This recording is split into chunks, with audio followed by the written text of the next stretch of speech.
Welcome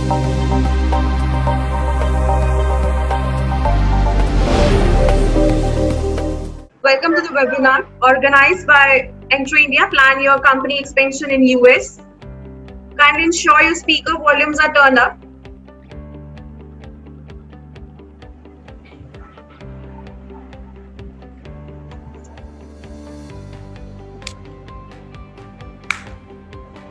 Summary will be given by the end of this event.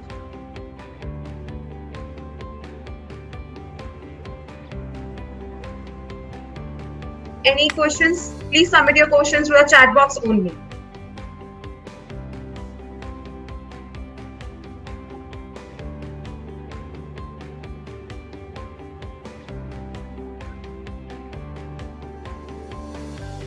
Now would like to invite our CEO, Mr. Naveen Pathak, for the opening remarks.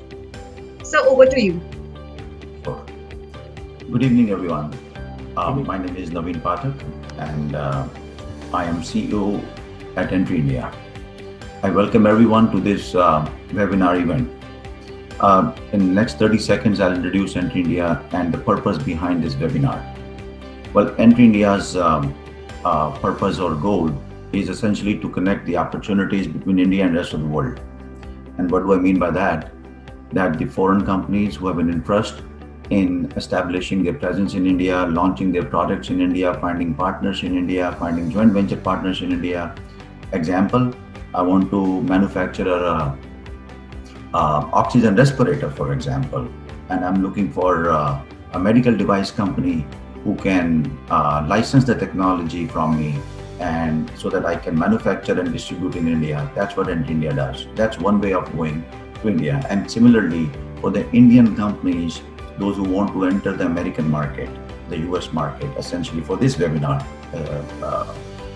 they want to launch their products. So what do they have to do is to find distributors, for example, or get into the e-commerce model, and they say they want to launch by selling it online, renting a warehouse, or finding a partner, or essentially going forward or looking for a joint venture partner to establish their presence here in US.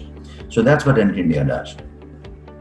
The purpose of this webinar today we are doing is because we have noticed, this is in my experience, that a lot of companies in India have an interest to come to US. US is a market of consumers. So we all know, we all agree, and the timings are in one way perfect. Maybe because earlier than COVID, some of you might have looked into the opportunities or the possibilities that what can you do. But because of COVID, what has happened is, there is no plan B. Everything has become a plan A. Earlier you might say, you know what, let's do this thing. If this thing, A thing does not work, then we will look at B. But now it's no longer A and B. You have to try everything, because so many companies went down the drain, could not survive because they didn't have much of a time to change their business models, to introduce new business models. So you got stuck. And so now today, we are doing this webinar essentially from the perspective to give some awareness, some information, what it takes to form a company, because after all, you want to set up your brand, you want to establish your presence so that people trust you. I also can tell you that the companies here, the clients like myself, I had ordered for my son from China a product. COVID started, cancel the orders. Now a lot of companies, people I know, not the companies, the people I know, they are trying to make sure that the origin of that product is not anywhere outside of US. So that's the mindset, and for now it will remain. And right, you all would be looking at the news these days how volatile the Indian American election system has become, the political system. So I think the time is perfect right now, as we about to enter in 2.5 months. We'll be entering the new year, and I hope 2021 makes the best of it for us. And next month are elections. I don't know what's going to happen. I have my own political views. Everyone has their own. but I keep myself optimistic that the opportunities exist, the timing is perfect, and if we enter in the right moment at the right time, we can make a huge progress for ourselves and create success. Considering the factors what it takes for a company to come to US, enter India, is doing these webinars. And what we have done is in Enter India's connection for last 14 years, when we started Enter India 2006, I have connected with experts from the industry who have done that. And we have Mr. Ajay Kumar here, who is a CPA. I've known him for over a decade, heard many talks by him. An absolutely phenomenal person, and that you can vouch on and you can trust me on that. And why me? You can look into what Enter India has done in the past, worked on projects with the government, and we are also a publisher of Enter India Guide that we launched in association with the Government of India at the consulate in New York City, Indian consulate. So we have handpicked the experts like Ajay, who understands the market, who understands the culture. So my focus is not the world. My focus are the Indian companies. And Ajay has worked with the companies. He has the absolutely on the ground real experience. Not only that, Ajay's experience also goes into the Indian companies or importers here in US who are the distributors. So Ajay understands what it takes to run the companies for them, and you can vouch on it. You can trust on him. The best person in my network who can guide you well. Ask him questions. He'll be more than delighted to answer those questions. As Divya said, that you can write your questions on the right side of the box. And here I'm going to be introducing Ajay, and I have with me from India Shashi Mohan.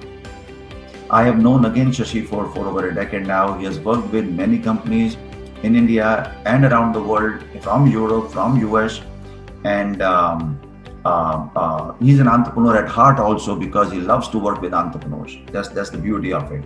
So with Ajay and with Shashi, I'll open the floor for both of them to take the conversation forward. Here, Shashi, you are with Ajay now, and take it forward.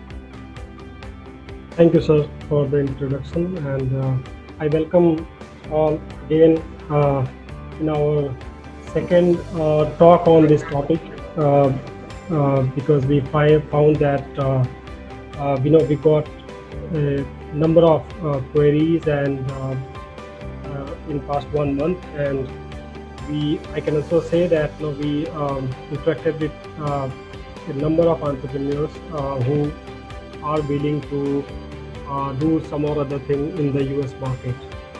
And so Ajay sir was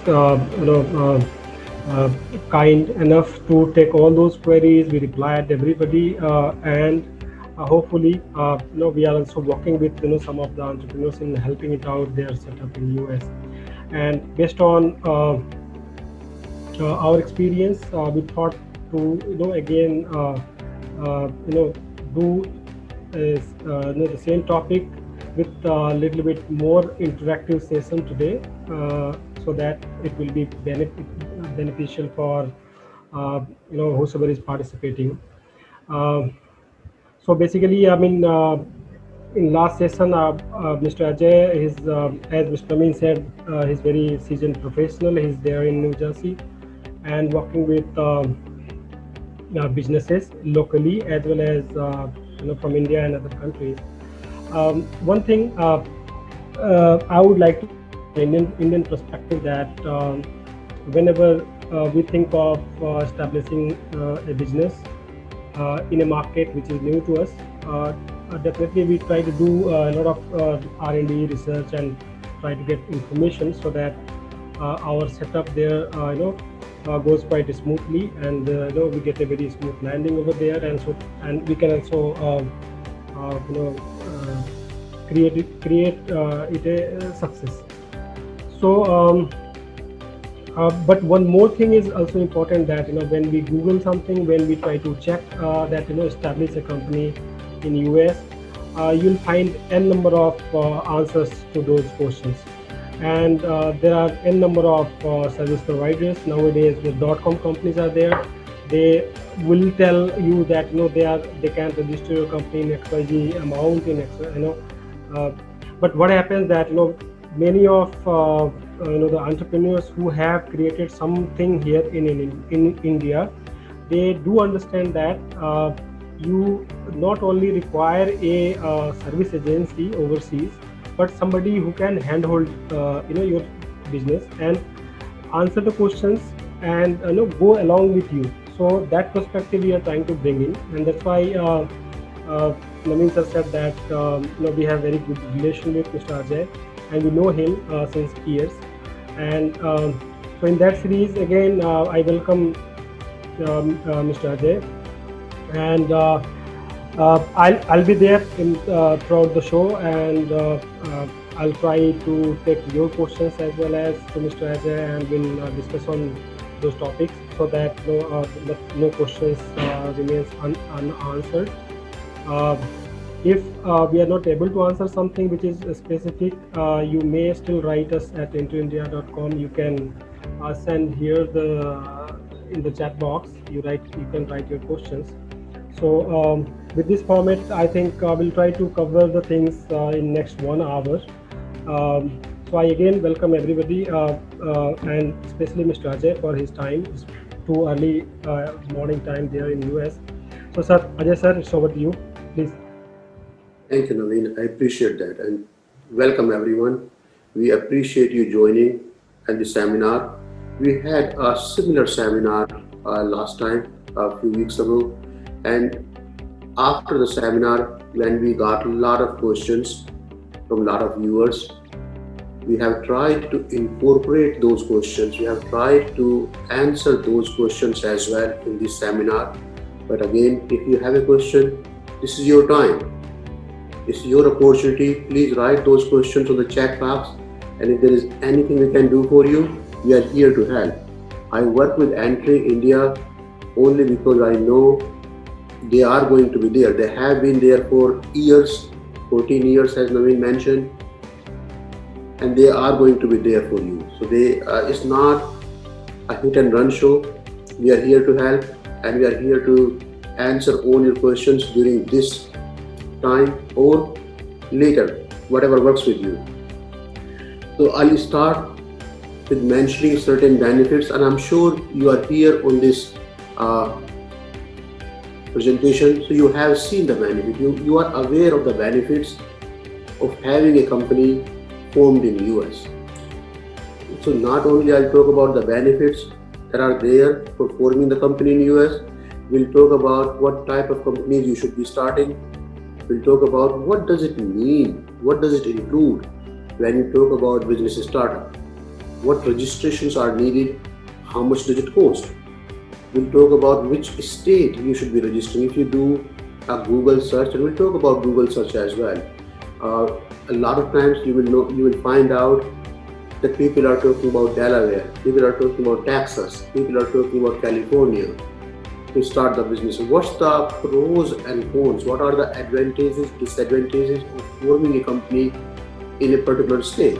We'll also talk about what documents you will need to form the company. We'll talk about having the local partner. We'll talk about after sales support. What now? How do I take the business to a global level, to the next step?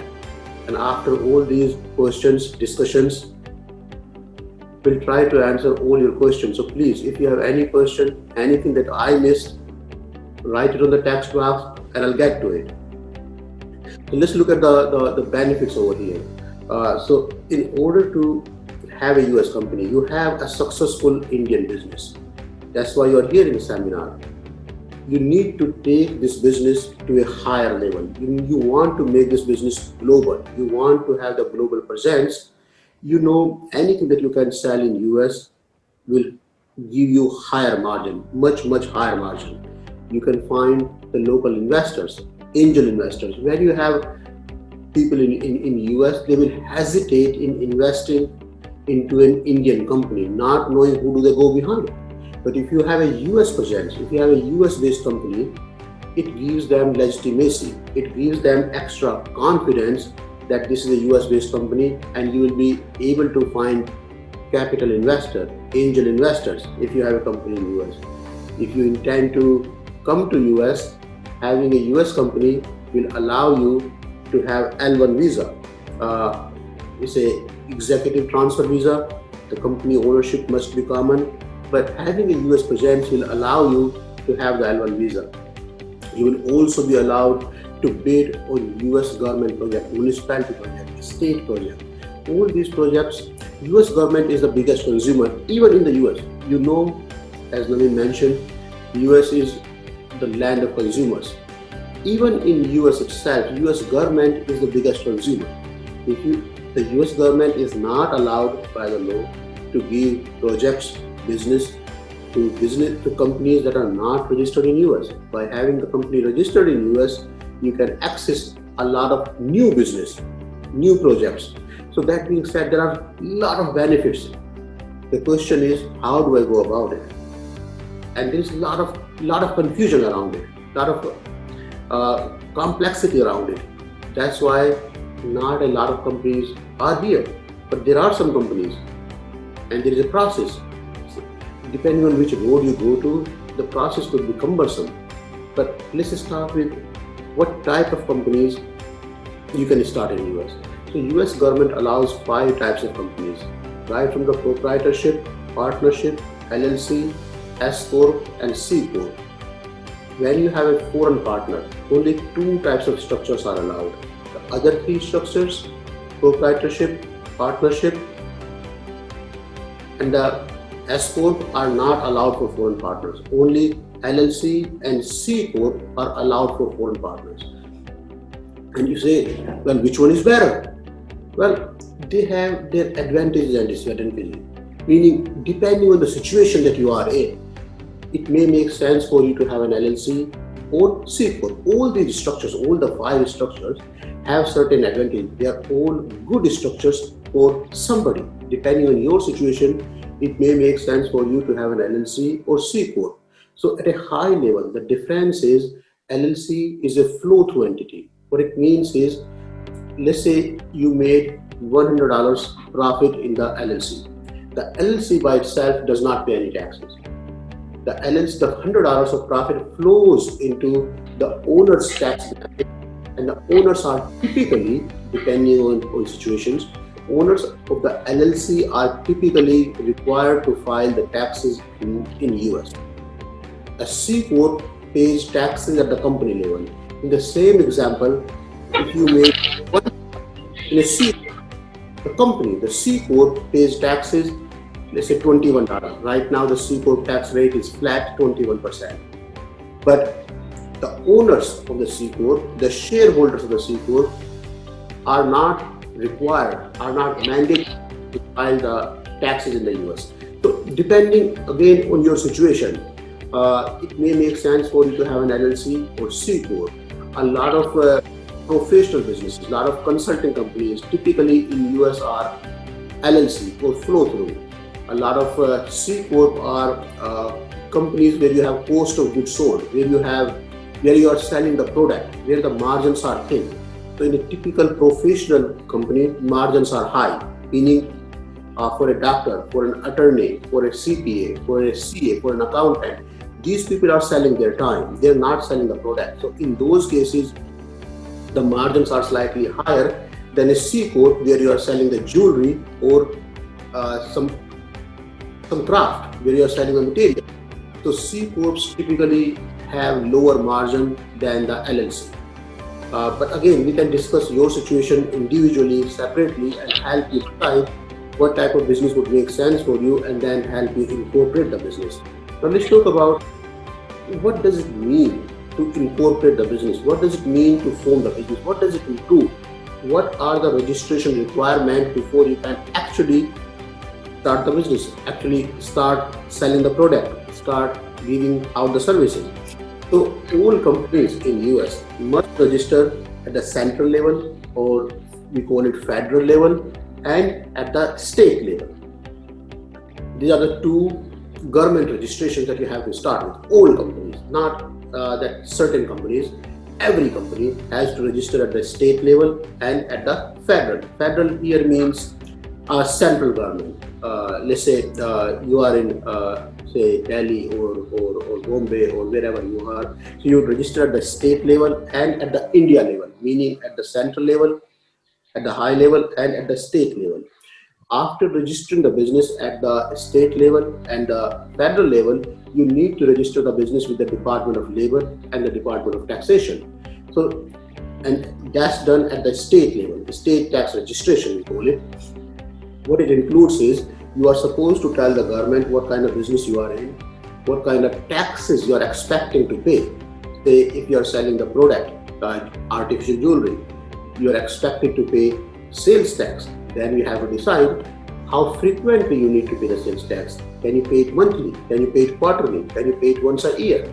Then you have to decide, are you going to hire employees? Are you going to be running the payroll for these employees? Depending on what you have, you could have a tire tax, sales tax, liquor tax, highway tax. So there are almost 27, 28 different type of taxes depending on your business type that you have, that we have to register. It's a single registration form. You just sort of select, I will be doing this business, so I'm responsible for this tax. And we, when we register the business for you, help you decide based on your business what kind of tax registrations you will need.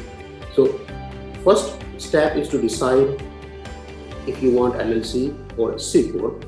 Then the registration part, once you have decided the LLC or the C Corp, then the next part is, okay, do the registration for me. But what exactly? Before you start the work, tell me what exactly you will be doing for me. Then we tell you, I will do the federal registration, the state registration, the labor registration, and the tax registration. And all fees included. The next question, as soon as I bring up the fee that I was asked last time, how much is the fee? So the fees could be.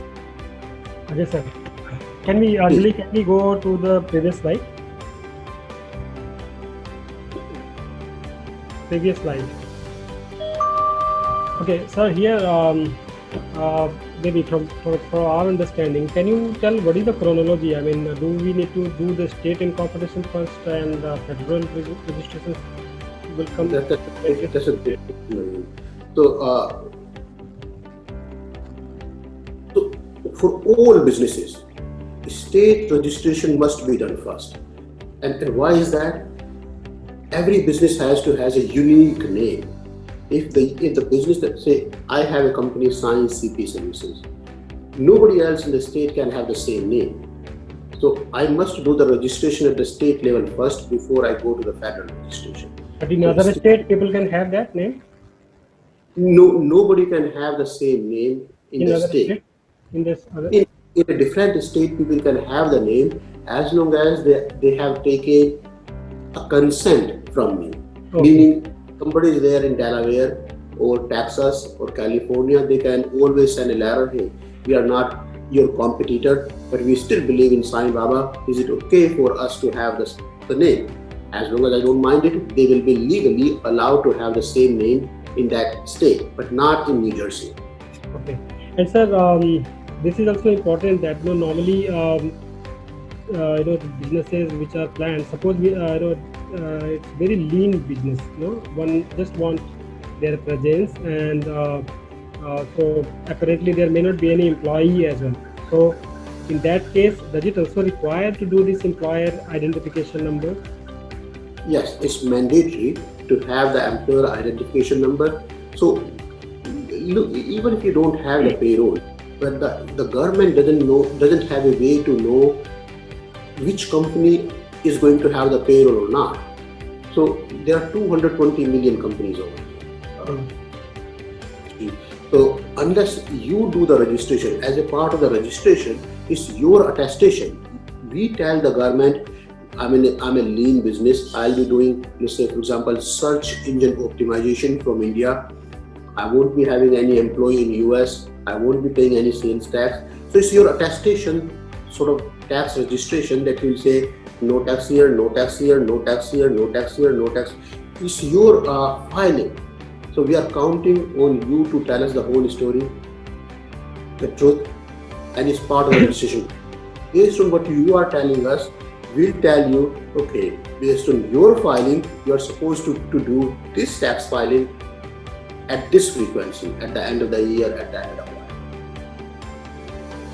But all businesses must have first the state registration, then the federal identification number, and then the labor and taxes. Even if you don't have the labor, even if you don't intend to have the payroll, as a part of the registration process, you are supposed to tell the government, I'm not going to have the labor, or I intend to hire people 6 months from now, 1 year from now. It's part of the registration process. Okay.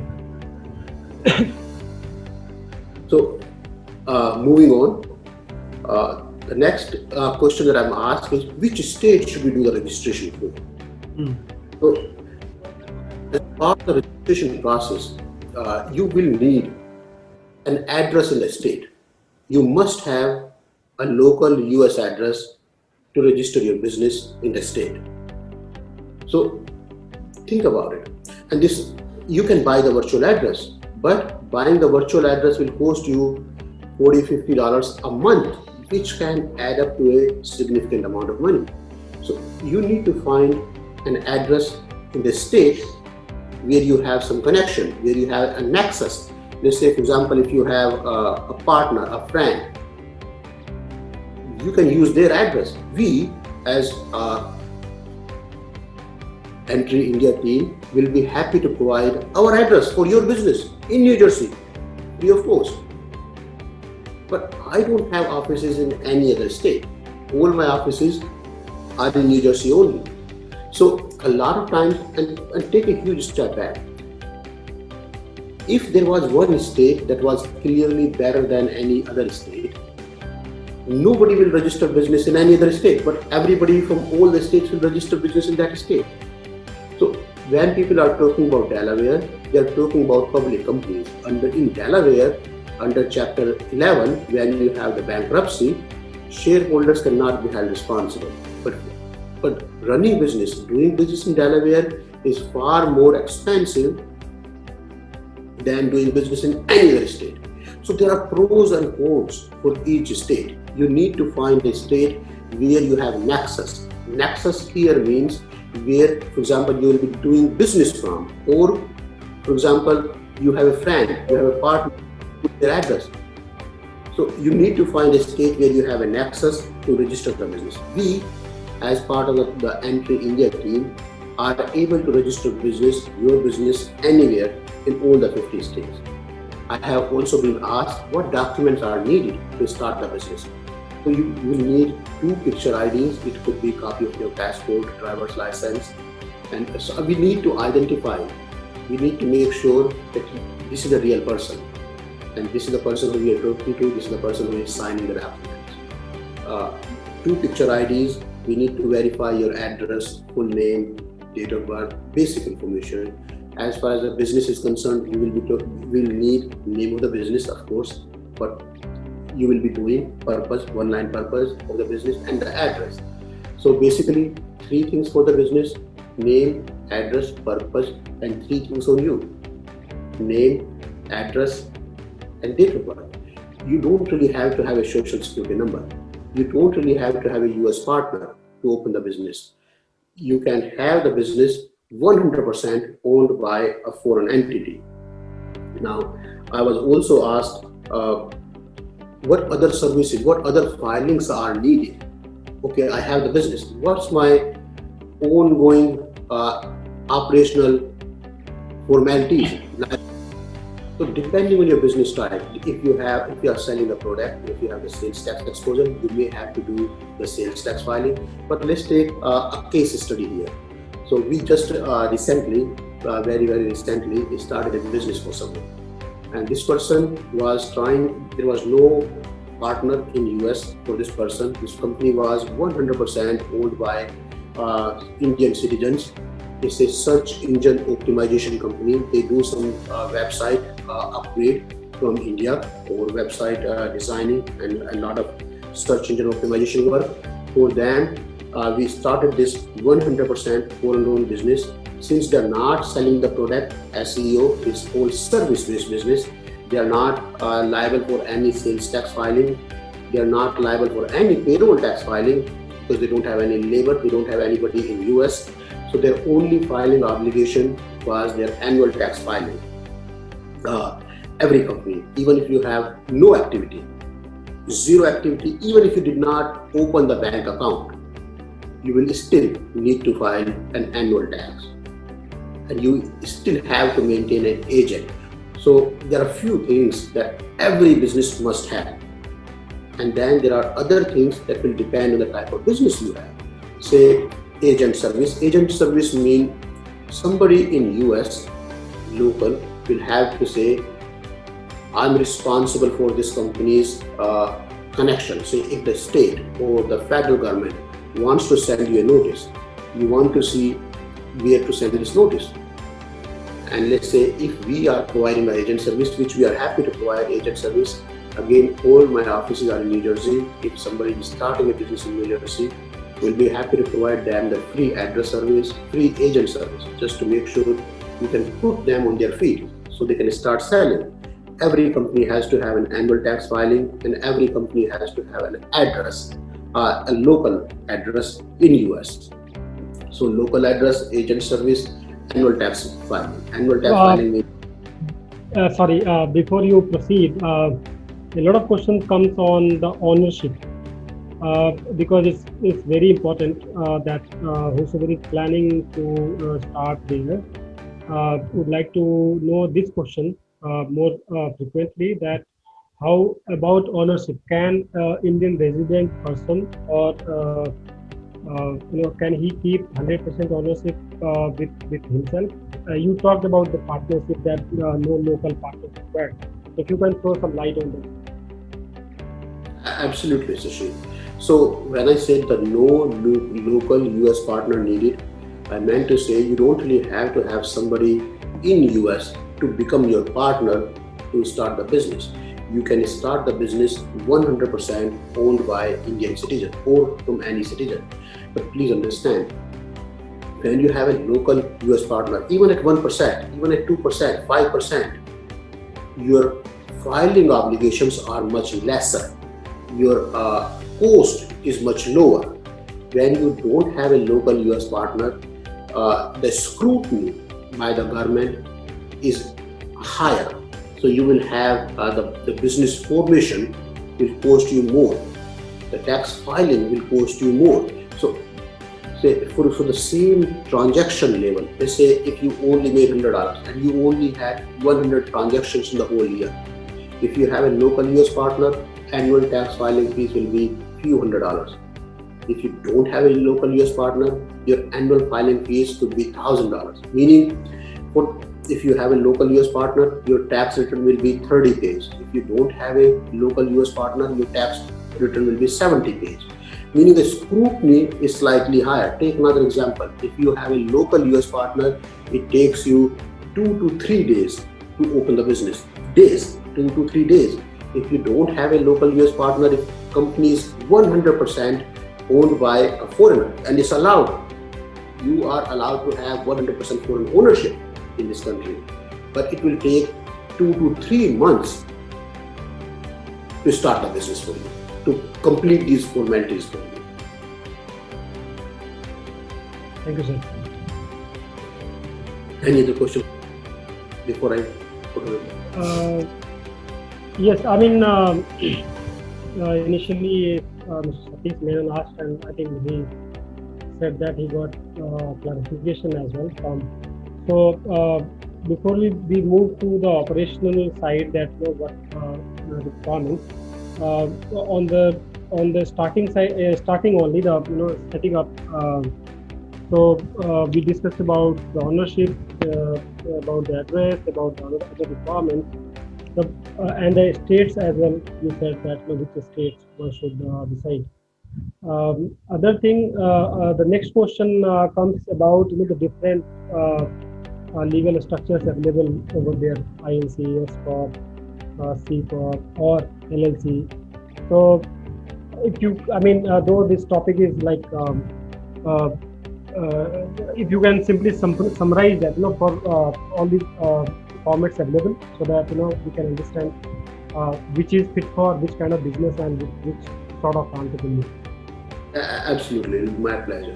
So I touched upon it in the beginning of the presentation. There are five types of structure that the US government allows, right from the proprietorship to partnership, LLC, S Corp, and C Corp. Out of these five structures, only two structures are allowed to have foreign partners. Foreign partners means somebody who owns certain percentage of the company and is not a US resident. It does not have a US based social security number.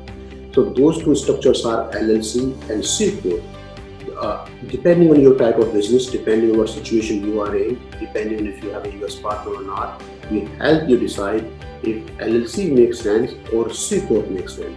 Then, depending on your situation, we'll help you decide which state you should be starting the business in. And then we'll do all the business registration, starting with the state registration, federal registration, tax registration, labor registration. So you can have all these documents to open a bank account.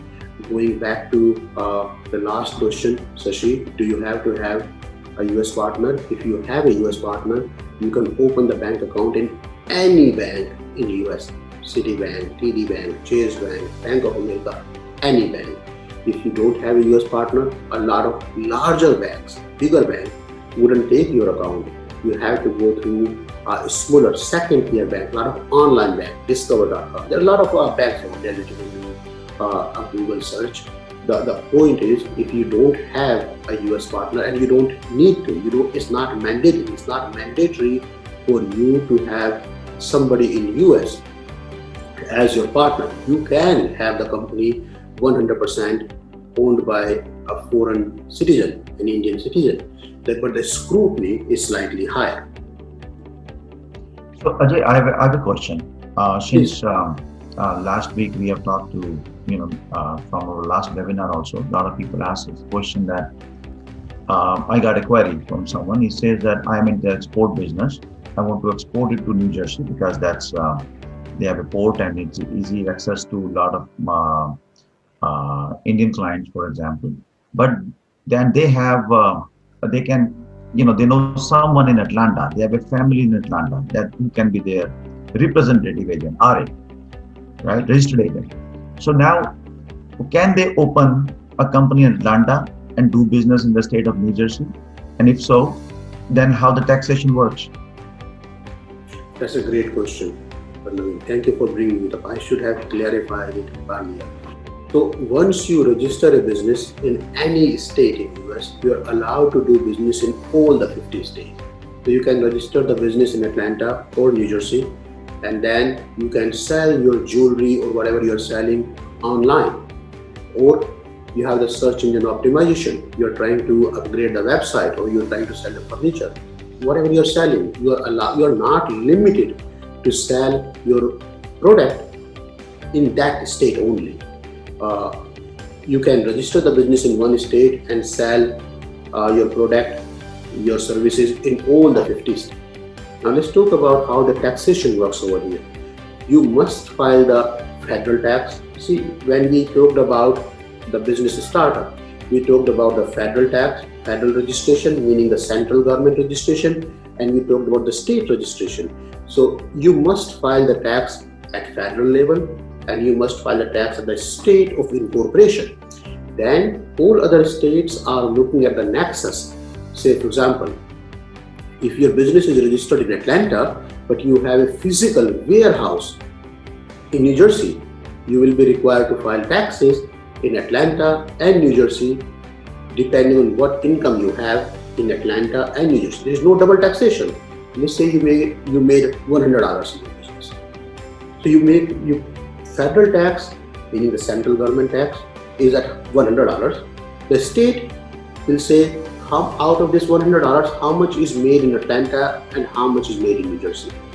They say, for example, if you have a website designing, you don't have a nexus with any other state. So you are selling your services in all the states, but you don't have a physical presence over there. You don't have anybody representing you in those states because everything is done online.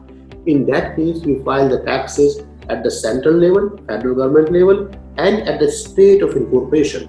So you must file the taxes at the federal level and the state of incorporation. Along with these two taxes, You may be required to file taxes if you have an access, a physical location in a particular state. Wonderful. Ajay, now I have another question because this was in your previous answer regarding the banking, that you can open a bank account in any bank in any of the states. And of course, the larger banks make sure that you have a local presence also. And our the company, the Indian company who wants to be 100, who wants to have 100% fully owned subsidiary of the company in US, they can go to a tier two banks. Now, what is the credibility of these local regional banks, and if you can share a little more, because mostly what happens is there is a trust level that goes in the mindset in India, because they are 1,000 miles away, and who these banks are, would they not close down for some hanky panky stuff, or are they fully regulated, and is my account money safe there? Great question. Two questions over there, Naveen. First question, if I were to register the business in one state, can I open the bank account in any of the state? Yes, absolutely. Once you open the business in US at federal level, you are allowed to have the bank account at any of the 50 states. Bank accounts are linked with your EIN, Employer Identification Number. That's why it's mandated. That's why it's must that every business in US gets an EIN. That's the number we'll be using to open the bank account. The second question is, how secure, how safe these tier 2 banks are. All banks in US must be FDIC insured, federally insured. Any account, each account, every single account in US has a federally guaranteed insurance of up to $250,000. That means almost give or take 2 crore rupees over there. So as long as you have $250,000, and this is per account, per bank, and if your business grows, you have more than $250,000, 2 crore, you can always have multiple accounts in one bank or in several other banks. The key here is start somewhere. I mean, I had this poll just last Tuesday, and this person asked me, is there anything else I should know? After the poll, after I answered all these calls through Entry India connection, and I told them, a lot of people keep thinking about starting the business in US. You don't know what you can do unless you give it a try. But it's a good problem to have that your business has more than $250,000 in it. So in all banks are good for $250,000.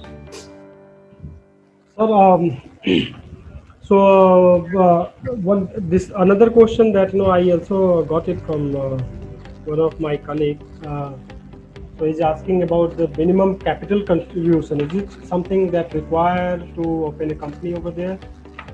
Because from India side, that there is no requirement of minimum capital from the promoter assets. So if you can throw some light on that. Absolutely. So there are two ways to answer this question, Sashi. So minimum capital contribution is not a mandated requirement. The US government doesn't really say you have to have this much money to open the bank account, to open the business, to register the business, or to run the business. It's not a government requirement. So there is no minimum capital required to open the business. But for all practical purpose, it will cost you some money to start the business. You want to have some money deposited into your bank account. Once you have the bank account, you will probably need a website. So there will be some expense depending on the business type, depending on what you are trying to achieve. You need to have some small amount of money, maybe a couple of $1,000s, but there is absolutely no minimum capital requirement as far as the state or the federal government is concerned. Okay. Another question that pops up in my mind, Ajay, is for the income generated here in US and then you pay taxes. Now, maybe Shashi also can join Ajay, and then how the taxation between US and India will work for essentially for those who may not have the idea of it. Great question, and we typically don't touch this question in these sessions. And the reason is the US government does not tax based on the revenue. The US government taxes based on the profit. So let's take an example. Your total sales are $100 in US. Now we don't charge you, we don't tax you on $100. We'll say how much were the expenses related to earning this $100. And you say, well, it's a search engine optimization business. All the work was done in India. So I had to send $105 to India for getting the work done. And we'll say, why would you send more money than what you earn? Because it's a new business. I'm trying to grow the business. My cost of doing the business was higher than the amount of money I earned. Then in theory, you have a loss in US business. We will not charge you any tax. You have to do the filing, but we will not charge you any tax because there is no profit. The US tax structure is based on the business profit. Take another example. Let's say you're selling artificial jewelry through Amazon, through eBay, through these websites, and you have a small warehouse. There's another company that I just started recently, and the company in this structure, let's say the sales are $100. So are you going to pay tax on $100? No. We tax you on the profit, not on the revenue, not on the receipt. So we'll say how much were the expenses. You say, well, I had to have the accountant, I had to buy the product, and I'm in the beginning of the business cycle, I'm selling cheaper than what I'm buying only to grow the business. So your cost is higher than the profit, the gross revenue. So there is no profit here. There is no taxes. I think this is the same understanding we do have here in India as well. So people are here well aware of that. Yes, I mean in Indian scenario, in some cases, some criteria are fixed on the gross revenue, but of course the taxes are required to be paid on the net profit always. And yes, I mean to answer what Mr. Dameen sir has asked, no person need to worry about paying taxes twice, because India and US have signed double taxation avoidance agreement. So on any amount on which you have paid taxes either in India or in US, it doesn't require to be taxed in other state the same amount, because you can always get credit of tax you paid in other state. So there is no double taxation at all. And then sir, one question from Mr. Satish Menon I would like to ask. He's asking, can we shift a corporation from another state after its incorporation?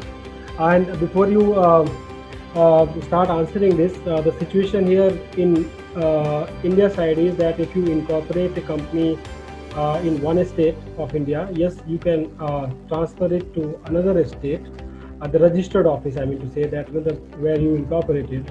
But normally, since it comes jurisdiction of two registrar of companies, this process is very lengthy process, from one registrar to another registrar, but it's doable. And in genuine cases, companies do this, that they incorporate a company, suppose in West Bengal, and later on they find Maharashtra as a suitable place, it can be changed. So practically it is possible, but yes, it does take a lot of time and effort. So what is the situation in the US? You are right. It's very similar in the US as well. You can definitely have the business registered in one state and then move to a different state, and it's not as time consuming. It's expensive. In the state government, it's all about money. You want to change the address? Sure, happy to do it. It will cost you this much. You are happy. You want to change the ownership? Happy to do it. It will cost you this much. You want to unregister the business in this state and re-register the business. In US, we don't really move the registration documents or the registrar from one state to another state. The process is, whichever state you want to move the business in, you have to register the business in that state and sort of cancel, unregister the business in the original state. So again, the parts of the business registration are the federal registration, the state registration, and tax registration, labor registration. So the federal registration remains same. The state registration we do in another state and then cancel the state registration in the prior state. So it's doable depending on if you have a US partner. It can be done in fairly quickly in few weeks. If you don't have a US partner, it can take a little bit longer. Okay, so one thing which is very practical, and I heard it from 2-3 entrepreneurs here, that does it help Indian entrepreneurs in to get, I mean, suppose I'm an entrepreneur, I got a company incorporated there in LLC or say C corporation. Will it help somehow in my visa process? That if I want to go there? Yes and no. Let me elaborate on that. Getting a US visa is a nightmare in these days. Under Trump administration, the green card that used to take 3 years are taking 10 years now. So if it was as easy to spend few $100s to open the company and get the visa, everybody would do it. So it's not as easy to just form the company and get the visa. I'll be misleading you if I tell you, oh yes, you can form the company and get the visa. That's not how it works. But if you have a legitimate business that has history, 2 years, 3 years of profitable history, clearly showing the business has transaction, business is filing taxes, then the business has the right to sponsor H1 visa, L1 visa, but you have to show the credibility behind the business. You have to be able to show that if the business is to bring somebody here on a visa, the business can take care of that person. If the business is showing, let's say, $100,000 of profit every year, and the business is paying some taxes every year, now the business has enough resources, enough strength to sponsor somebody on H1 or L1, depending on the type of ownership we have, depending on the type of structure we have. So the visas are allowed in theory through the business, but it's not as easy as 1, 2, 3, I open the business, tomorrow I need the visa. So if we don't talk about H1B1, we just talk about simple business visa, is it going to help? Say it one more time, the question please. I'm asking that, I'm not, I don't know, it's not about H1B1, I'm just asking that, a simple business visa that we call it here. I mean, right. So the business visa has to be sponsored by a business. Okay. H1 is more of a residency with all sorts of visas. H1 is a residency visa, B1 is a business visa which is temporary for a few months, up to maximum 6 months. Then L1 is the executive visa. All visas, these type of visas, will have to be sponsored by someone. In this case, a business. Business has to show the strength to sponsor the visa, to take care of the person and their family if the visa is granted. So the business has to have certain history, at least 2 years, if not 3 years. Business has to have certain profits. Okay, great, sir. So, yes, I mean, we answered question of Mr. Nanda, and we had, yes. I see a question on the screen. Do I need a lawyer for opening a company in US? You do not need an attorney or a lawyer to open the company in US. Through Entry India, we are your one-stop shop. Not only will help you do all the registrations, will be taking care of all your future filing requirements also.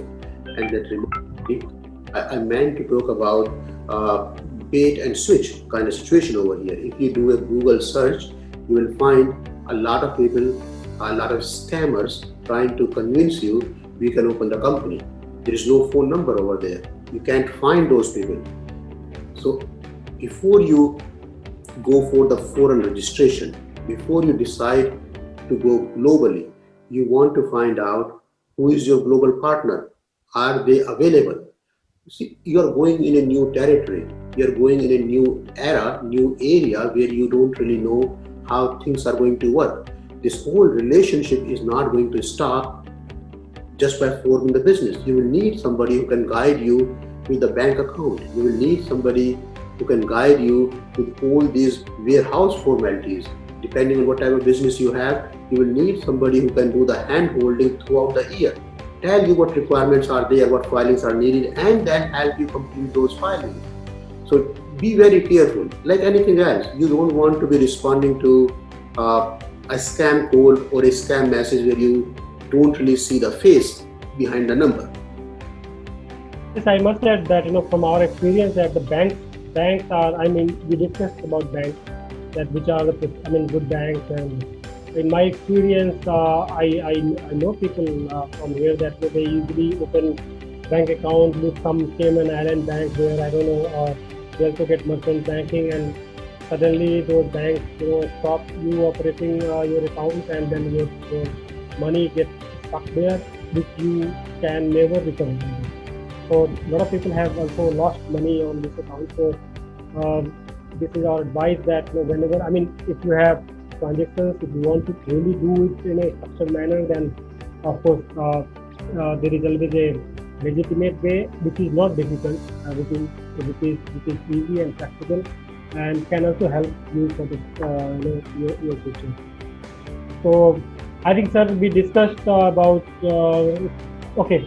So one thing which is not directly related to this incorporation, I'm taking privilege to ask you because you are there in New Jersey since a long time and you are working with businesses. Many people who know it that I had to go and explore to start my business in US.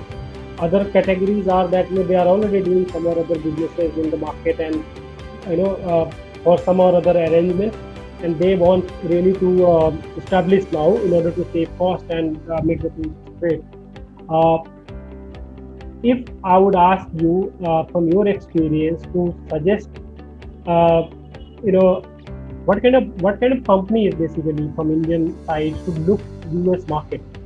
I mean, if not directly related to the incorporation, I am trying to understand from the perspective of entrepreneurs who are doing good business here, but they are not having any customers, clients from US market. But so maybe since you are very expert, we would like to hear from your side that which type of businesses, which type of entrepreneurs from India should look US market as such to establish there, and so that they can grow. That's a great question, and a lot of people have the business already, and they now are at a point when they want to grow, or they have sort of outgrown from their state, from their domestic market. So as Naveen mentioned in the beginning, the US is a market of consumer. I mean, the US, just this country, a small country, is 1/7 of India from the land perspective, has more consumption than the whole country in India. So anybody who is thinking about growing the business, anybody who sells some sort of services, search engine optimization, website, the labor cost is very high. I mean, we charge $250 an hour for consultation. For this type of an hour, we'll charge somebody $250 an hour. The cost that we pay to the accountant over here is $80, $90 an hour. So if this work can be done in India, it's much cheaper. So a lot of people who are in the service business, a lot of people who are in the artificial jewelry or handcraft business, anything that's labor intensive is going to be way cheaper to do in India as opposed to in US. All those businesses becomes a very, very ideal, good candidate to explore the US market. Thank you, sir. So for everyone who is trying to grow their business, kindly explore it. If you find US as a market for your prospective business, even if you have customers, then it's already the US market. If you don't have and you really want to explore it, you can do that, and the whole team is here to assist and to guide, to establish, to help in the operations and growth. And I think we covered about again the incorporation part, type of entities, the capital, taxes, the operational things, registration in the states and different states.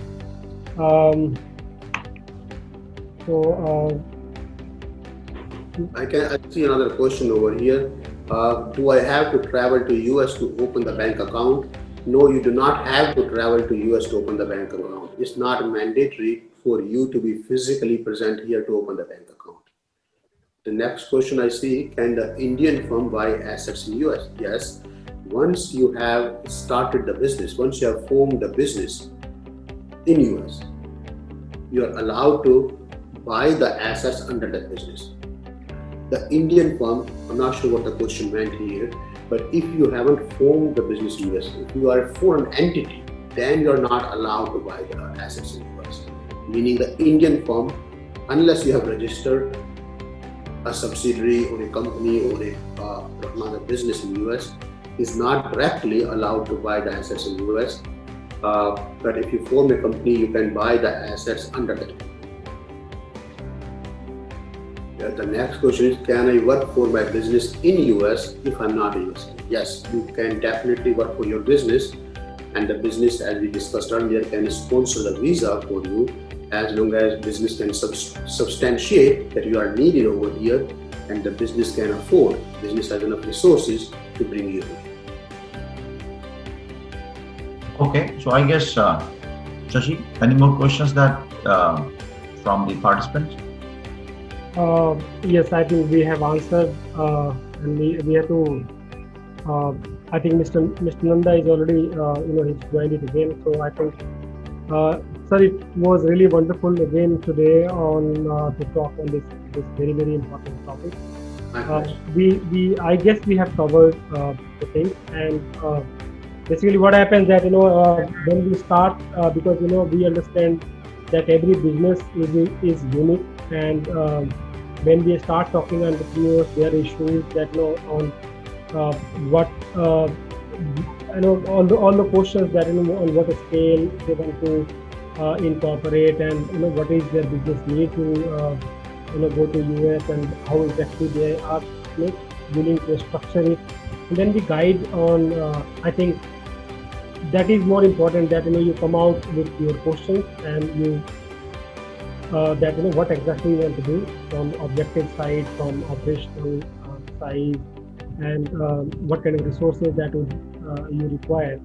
So once you understand the nitty-gritties basically and your requirements, I think when it matches, it really be helpful for going abroad and going in a country which is definitely have a lot of opportunities, and many people already have established their businesses over there.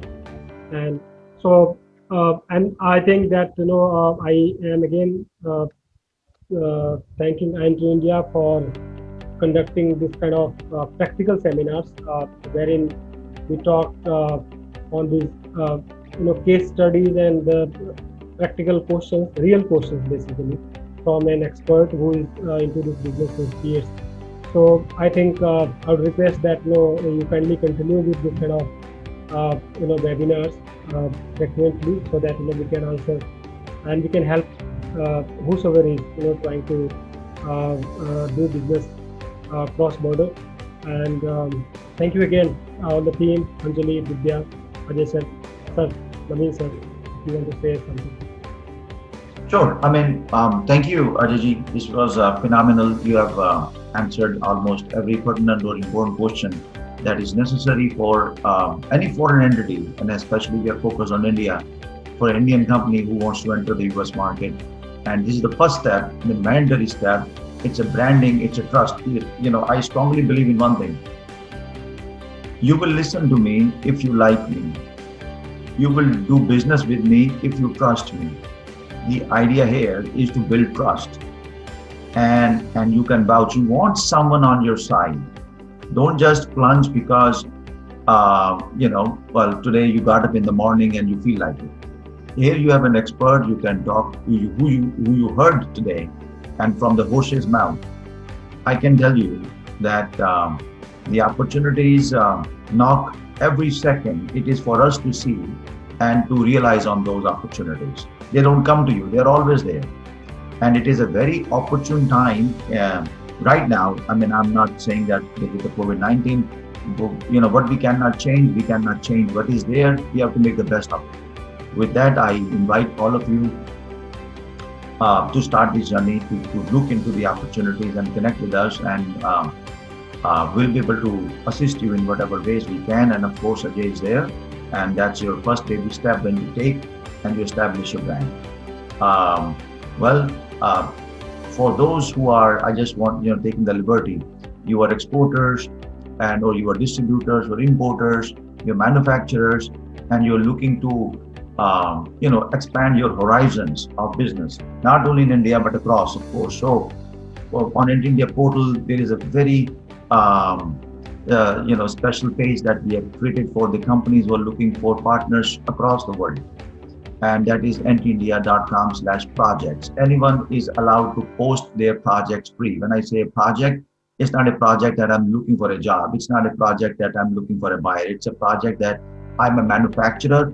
I'm looking for a distributor, for example. It's a project that I'm a startup. I'm looking for a funding, for example. It's a project that I have a product I want to launch, and I'm looking for a let's say a JV partner, or I want to manufacture. I'm looking for a JV partner. These are the kind of things. So I invite you to post those projects. Look into ntIndia.com/projects, and you'll find it very, very extremely valuable. Position yourself. Position yourself. The better you position, I may be a very good architect, but if I am not able to deliver on what I can do for you, or in my language, in my words, you won't buy from me. So you have to position yourself. You know your product the best. So you have to make sure that it is visible to everyone, and you have to have a very strong network of people around you. And the first thing is, of course, Entry India's team is here. And of course, Mr. Ajay is there for the US market. He's an expert, count on him, and I'm sure things will work out. As a matter of fact, on the October 23rd, we are doing, of course, Ajay is a part of it. Plan your business expansion, selling your products in the US market. You have a product you want to launch. How can you go about it? Warehousing part of it, the cost part of it, many things that will come across. And you can go on entry.com/website register, and you can register yourself for this webinar, and we'll be happy to assist you. Also on entry.com, there is a page which my team, Divya and Anjali from Delhi, they will connect with you, all the participants here. Once you are ready, that yes, you are ready to talk to Ajay for your company formation, we'll start the process. I am here anytime to assist you. I have an office here in Gurgaon in India, in Delhi. And I'm based out of New Jersey in Bridgewater. My office is in Peaport, New Jersey. It's been maybe many months I've been to my office because everything is locked down. We are working virtually over the webinar. Every meeting is happening over the webinar. But I invite you all, talk to us, and in whatever ways, in whatever capacity we can assist you. I'm there with my team. Ajay is there, and I'm a part of his team, you can say, and we'll assist you. Thank you very much, everyone, and take care of yourself and your family, and look forward to working with you. All right, take care. Bye-bye. Thanks. Thank you, Ajay. Thank you, Ajay, once again, and thank you, Shashi, once again, for moderating. Thank you, Anjali, and thank you, Divya. Thank you, Fantastic stuff. All right, guys, take care. Bye-bye.